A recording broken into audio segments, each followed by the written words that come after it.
What is an aperture in photography?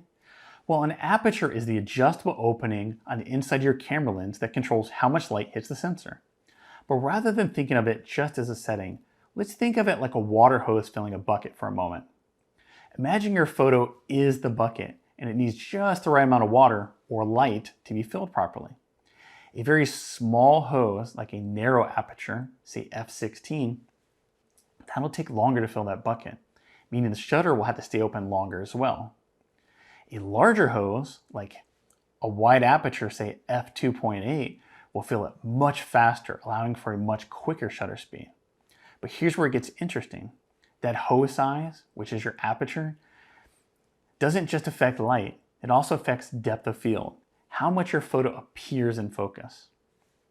Now, a wide aperture, like f2.8, gives you a soft, blurry background, which can be great for portraits, where you want the subject to stand out from the background.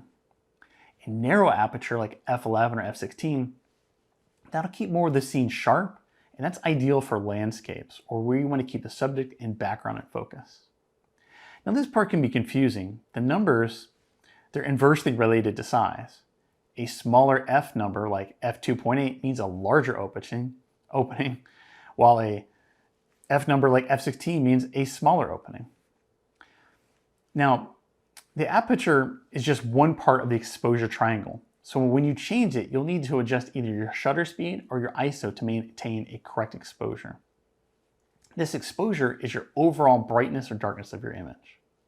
Now, if you're curious and you want to learn more photography terms like this, click the link in the video description to visit our full photography glossary.